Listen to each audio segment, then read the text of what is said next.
Today's courtroom isn't about one bad decision. It's about a pattern. Multiple defendants, multiple chances, and the same dangerous mindset.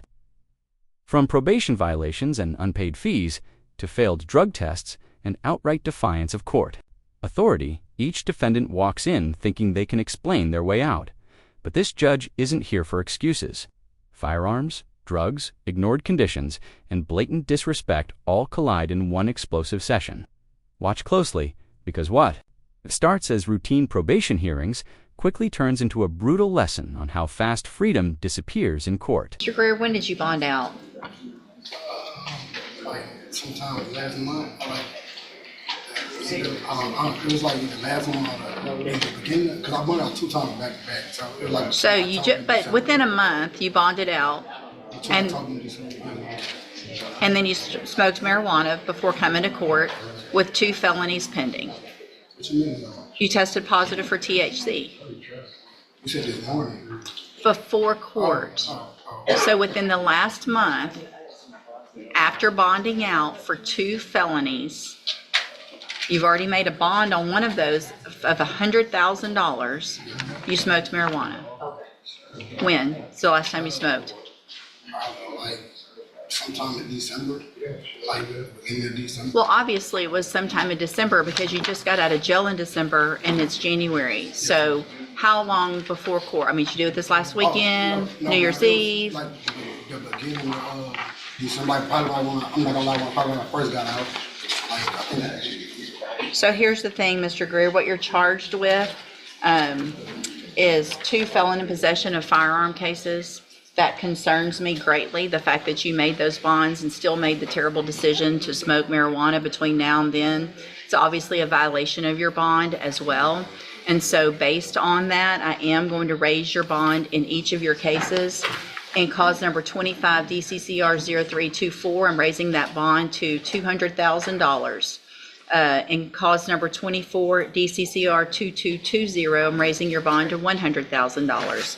A condition of each of those bonds, if you make them, is that you have a drug patch on at all times. Also, that you would be required to wear a GPS monitoring device and be on house arrest. Yeah, that's what I got. Well, they'll take that off. If you make the bonds in the other cases, you're going to have to get another one on, and you're going to be on house arrest. You can't leave your house if you make those bonds except to come to court or see your lawyer. Do you understand? I didn't smoke no weed this last. Go with the bailiff. Are you Zakarian Wagner? No. And Mr. Wagner, in cause number 24, DCCR 0912, is on probation for tampering or fabricating physical evidence with intent to impair. Was placed on probation for a term of 10 years, ordered to go to ISF. And then there was a motion to revoke community supervision filed. We were here previously. Pleas of true were entered in counts 1 through 7. Actually, Judge, I know Is that not correct? That's not what my notes reflect, I believe. Let me pull up my actual. Yes, he pled not true to 1 and 2. And 6 was abandoned. 6 was abandoned, and 2 to the remaining counts. Does the state have evidence with regard to those new offenses? No, Judge.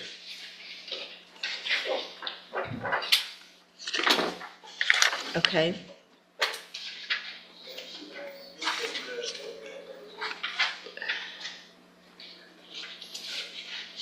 Hold on, let me pull it up.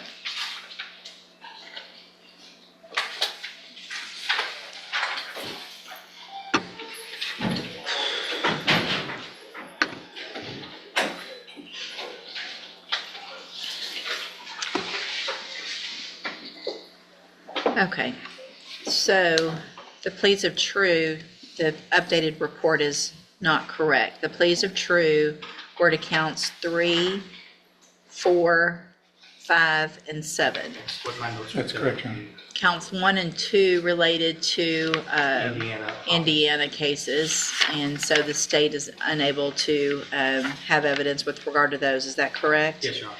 So the counts 3 was avoid association with anyone previously convicted of a crime. Count 4 was not to leave the state of Texas without prior approval. Count 5 failed to report by mail as directed, and count 7 was fees and being behind in fees, correct? Yes, Judge. I have received the updated report, and also I have received jail incident reports. Has everyone had an opportunity to review all of those? We have, The state has, Judge. Are there any additions or corrections to that updated report, other than the pleas of true that I just corrected? no, Your Honor. Not from the state. Okay, Mr. Rojas, you may proceed. Thank you, Judge. Regarding the incident in Indiana, because he did plead true to leaving the county and being in Indiana, he tells me he had previously lived in Indiana. When he moved down to Texas, he left some things in his apartment in Indiana, clothing, furniture, things like that. He had a roommate here in Texas who was moving to Indiana, and at that point he had an opportunity to go back in Indiana with a truck and bring his things back. He should have asked for permission, Judge. He didn't get permission. He just thought he could make a quick trip to Indiana, get his things, and come back. And that at that point, when he was arrested with another person, he told me the charges against him were never filed. The other person that he was with in Indiana is the one that was charged with those crimes. He's asking to be continued on to probation.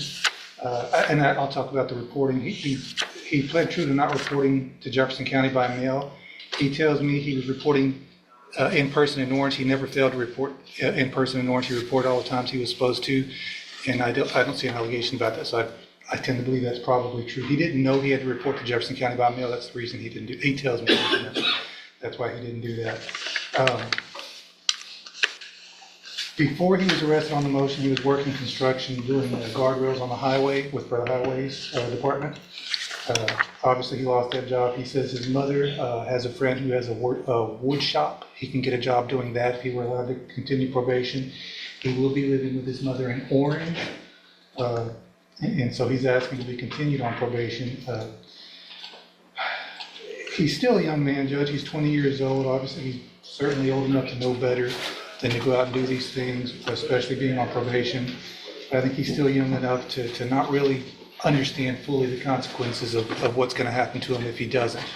I think this has been a wake-up call. He's been in jail since September, I believe. Again, we're asking you to keep him on probation, let this time in jail serve as sanctions. And I don't know what other classes we can give him. He's already been to ISF. But obviously, whatever conditions the court thinks is appropriate, he would follow. So the person that you were with, that you got in trouble with up in Indiana, has a motion to revoke his probation here in Jefferson County too, correct? Mr. Dyer, Jacathan Dyer? Do you know about that? I think that's what he went in for. What? I said, I think that's what he went in for as well. Real quick too, so the allegation of failing to report by mail or online was for May, June, and July. But he had been on probation for several months prior to that. So had he reported online or by mail prior to those dates? He had been in custody waiting to go to ISF, but he had a pleading charge in Harris County. So he had to be transported to Harris County, Okay. take care of that, and wait for ISF, then go to ISF. Okay. And what was that, Harris? I don't remember that. Unlawful carrying of weapons. And what was the outcome of that case? They dismissed it because of us sending him to ISF. Your Honor, just briefly, Judge, the tampering with evidence offense as the defendant pled to is a little misleading in that what he tampered with was a firearm, Judge. When law enforcement encountered this defendant, he had one weapon that they initially discovered, if I recall correctly, and then when they put him in the back of a patrol unit, the patrol car video captures him essentially while handcuffed, dumping another weapon. That weapon was outfitted what was tantamount to a Glock switch. And I say tantamount to a Glock switch because when ATF tested it, it did not meet all of the requirements to be technically a Glock switch. So he dodged a bullet on, well, no pun intended, dodged a bullet on federal charges, Judge, because we were looking at potential federal charges for the Glock switch. So there's two firearms that he was in possession of. Then he's got the unlawful carrying of a weapon in Houston, albeit eventually dismissed. I'd ask the court to take into consideration this defendant has an affinity for firearms, and not only firearms, a Glock switch, Judge, you know the damage these Glock switches could do if that was a fully functional Glock switch, Judge. I'd ask that this court revokes the defendant's probation and send him to prison, Judge. And of course, that amount of prison is at the court's discretion. I do understand that he's a youthful offender, but Judge, you know, these youthful offenders with these guns and Glock switches, they're wreaking havoc in our community. And at a certain point, we send a message. I'd ask the court to send a message today, Judge. That's all I have. Thank you, Mr. Coleman. And Ms. Martinez, thank you for being here. Do you have anything to add that's not already in your updated report? No, ma'am. It is hard to supervise someone who almost immediately leaves the state without reporting it or requesting permission. We wouldn't have known he was up there if they hadn't called us to tell us that they were in custody of their jail. I mean, Mr. Wagner, the problem here is that I did with you what I do with a lot of youthful offenders, is we give you that opportunity on probation. I send you to ISF up front so that you have the tools to make better decisions so you can be successful in your probation. So I don't have any other tools because I already did that. And your history, so it's not like you just started getting in trouble once you turned 18 or 19. You've been to TJJD. So you were a youthful offender, so much so that they didn't just put you on probation as a juvenile, you ended up going to TJJD. And it takes a lot, in my opinion, it seems like sometimes, for these minors to be sent there. So you must have really frustrated and done something to end up in juvenile prison. Then you get out and you're doing the same thing, and I don't.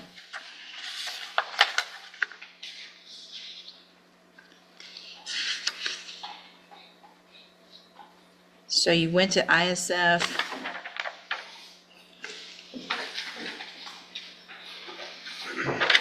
So April 7th of 25, you get dropped off when you were discharged from the ISF to probation. Placed on a mail-in caseload, courtesy supervision was accepted by Orange on May 21st. 2 months later, you're in Indiana in jail in Indiana with someone who's also in trouble in Jefferson County that probably wasn't supposed to be or didn't have permission to be in Indiana either, I'm guessing.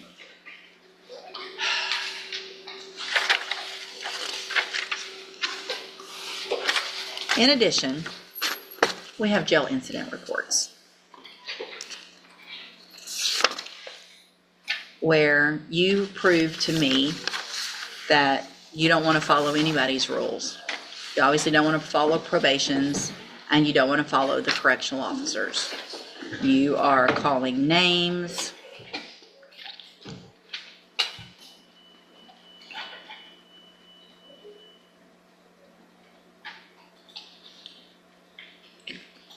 I can't even say the words.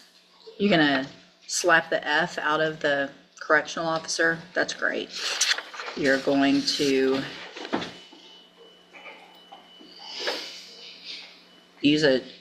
everything is just you telling them, I'm going to do this my way. I'm going to shower when I want to shower. I'm going to wear my clothes how I want to wear my clothes.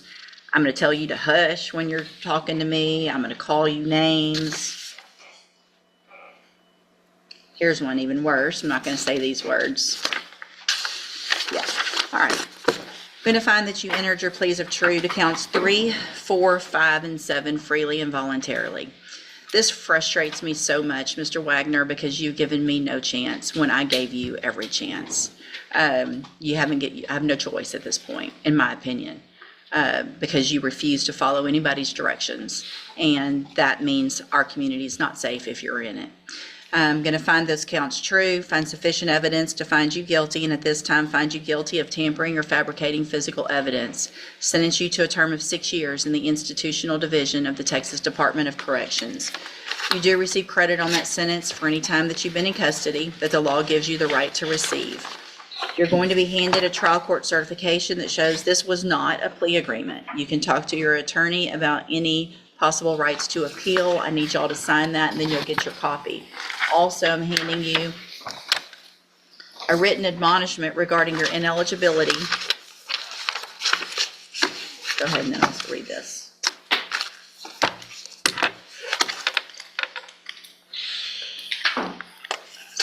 I've also handed you a written admonishment regarding your ineligibility to possess a firearm or ammunition.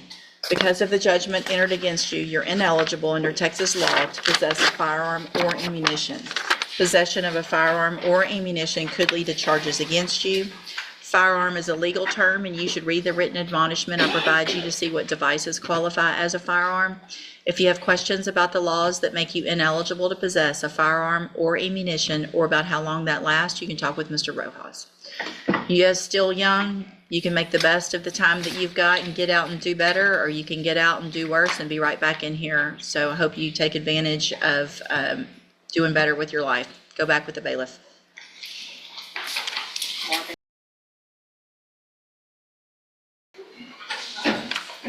Mr. Broussard, this is cause number 24, DCCR 1150.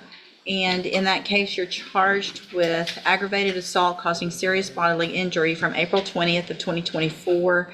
This was a final reset. The state was going to subpoena the complaining witness, Mr. Smith. We did. We would call Lanielle Brianna Briggs. Lanielle Brianna. Brianna Briggs.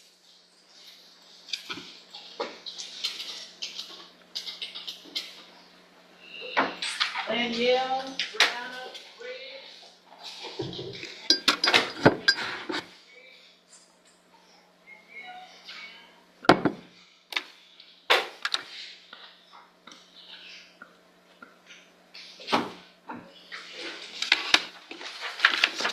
No response, Your Honor.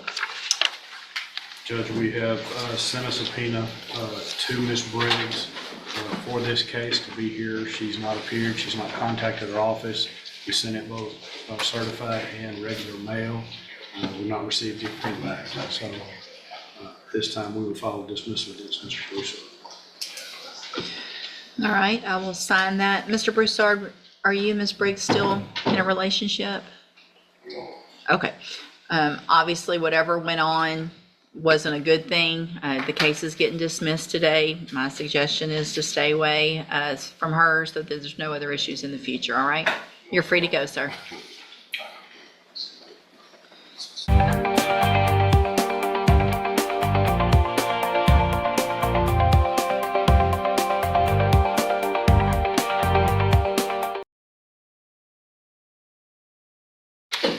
Ms. Davis, when's the last time you smoked marijuana? Probably like 2 weeks ago. Yeah? I waiting to get my medicine. What does smoking marijuana have to do with getting your medicine? Well, I mean, I self-medicated myself because I don't have any medicine. So I was smoking to keep me like. What medicine? What medicine do you need? Adderall, Buzzprone, and Promax. What doctor are you going to? Dr. N. Spell it. N? Uh-huh. I don't know. You don't know how to spell it? No, I don't. Where is he? He's on Baptist. He's at Baptist Hospital, or Well, he's on the side by Baptist Hospital. Dr. N, like Dr. Kinagani. He's not too far from Dr. Kinagani. Okay. But he a new doctor. I was going to Dr. Kinagani at first. Okay. When's the last time you saw Dr. Ian? I see Dr. N today at 2. Okay. So here's what I'm going to do, Ms. Davis. Couple of things. One, I'm going to reset your case for 2 weeks. instead of 30 days. I'm going to order that you wear a drug patch. You have 24 hours to go get a drug patch on. Your bondsman can tell you where to get that. So between today and tomorrow, you got to have a drug patch on your arm. You get them changed every 2 weeks. I'm going to assume that this first one is probably still going to be positive for marijuana. But the drug patch gives me quantities, not just positive or negative. So it's going to show me that it's either going up or down or staying the same. If it's not going down every 2 weeks, the amount in your system, then I'm going to assume you're still using, and you're going to have your bond raised, and there'll be a warrant for your arrest, and you'll go back to jail. You understand? I have a question. Can I ask you a question? Mm-hmm. No. Sure. I can ask you a question. I What's just the said point you of can the, ask me a question. What's the point of the drug pass if I admitted that I was smoking and it's like, I told you I'm without medicine, I'm disabled. So it's like. So here's the thing. There are many people who have issues that don't use marijuana to self-medicate. So I'm ordering that you can't do that. And for me to be comfortable with you being out in the community, I'm going to make that a condition of your bond. It's a violation of the law to self-medicate with marijuana. Okay. So that's why I'm doing it, because it's illegal. Okay. And you made that choice to smoke marijuana while you had a felony I pending. did. Okay, so I'm not, I don't have I haven't been prosecuted. you're being prosecuted right now. You haven't been found guilty, but you're charged with a felony. Right. And so you're on a bond, which means a bond is for certain things. It's to make sure that you show up to court. It's also to make sure that you and the community are safe and you're not violating the laws of the state of Texas, which you have done already while you're on bond. Typically, if somebody violates the laws while they're on bond, their bond is raised immediately and they go to jail. I'm not doing that today, but I am ordering that you have the drug patch. If I don't have proof that you have the drug patch, by tomorrow, there will be a warrant for your arrest. If I get a result from the drug patch, again, and it's higher or the same, there will be a warrant for your arrest. You cannot use any illegal substance. In addition to that, a condition of your bond is that you're not allowed to use any form, legal or not, of THC. So there's no trying to go get something that's going to still test positive, but it's legal in Delta 8 or 9 or all the things that whatever's out there. So you can't use anything that's going to test positive for it. You understand? You understand what I'm saying? I need you to answer yes or no so it's on the record. Yes. Thank you. So in the meantime, also, you need to try to hire a lawyer. And so your reset between now and 2 weeks, it's not a very long one, but I want to make sure you start attempting to hire a lawyer. If you get someone hired before the next court date, bring the reset notice that you get today to that lawyer and they'll tell you what to do, okay?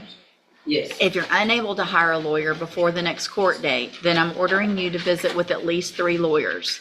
They all charge different amounts, you have different payment plans. Bring me back the names of the lawyers you've talked to so I know you're trying, and then we'll discuss your options. Also, when you come back, please bring me proof of your visit with your doctor this afternoon, okay?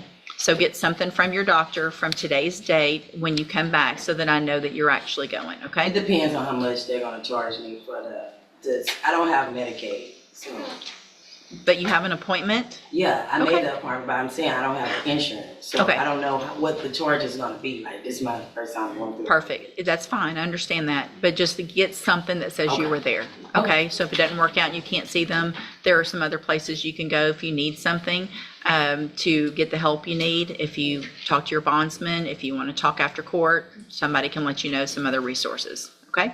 Okay. All right. Step in front of the clerk. She's going to give you your reset notice. These cases prove one hard truth. Probation and bond aren't mercy, they're responsibility. Some defendants were given structure, programs, and clear warnings, yet continued to ignore the rules. Others pushed their luck with drugs, travel, violations, or firearms, while already facing felony charges. In the end, the judge wasn't reacting emotionally. She was protecting the community. Prison sentences, raised bonds, GPS monitoring, and drug patches weren't surprises. They were consequences. Now, tell us, where should courts draw the line? If this breakdown shocked you, hit like, share your thoughts below, and subscribe for more real, unfiltered courtroom drama.